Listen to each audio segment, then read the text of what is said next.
Hello મિત્રો, સ્વાગત છે તમારા બધાનું વિદ્યા સેતુ હસ્તી યુટ્યુબ ચેનલમાં।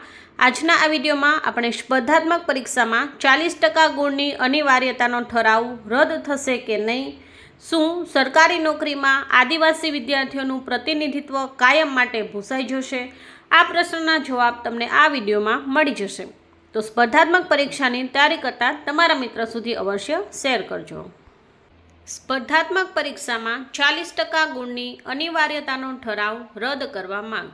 મીડિયા દ્વારા મળતી માહિતી અહીંયા રજૂ કરું છું। આદિવાસીના પ્રતિનિધિત્વને ભૂંસવાનું પગલું સાબિત થશે। જો 40% ગુણ છે એ ફરજિયાત રાખવામાં આવશે તો આદિવાસી સમાજના વિદ્યાર્થીઓ છે એ 40% નહીં મેળવે તો આદિવાસીનું પ્રતિનિધિત્વ છે એ 0 થઈ જશે।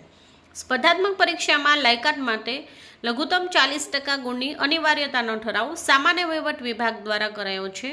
40% ગુણની શરત ધરાવતા 22મી જાન્યુઆરી 2026ના ઠરાવને તાત્કાલિક અસરથી રદ કરવા જોઈએ।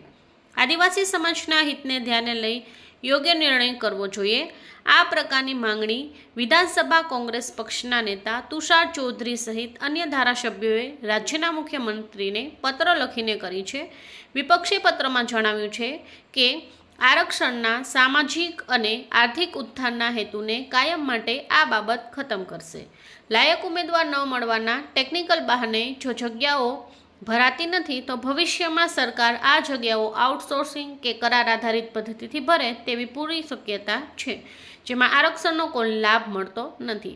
આ પ્રક્રિયા લાંબા ગાળે સરકારી સેવામાંથી આદિવાસીઓના પ્રતિનિધિત્વને કાયમ માટે ભૂંસી નાખવાનું એક પદ્ધતિસરનું પગલું સાબિત થશે।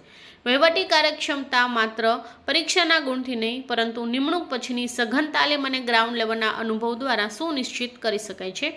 આ બાબતોને ધ્યાને લઈ રાજ્ય સરકાર દ્વારા ઠરાવ તાત્કાલિક અસરથી રદ થવો જોઈએ તેવી માંગણી કરવામાં આવી છે।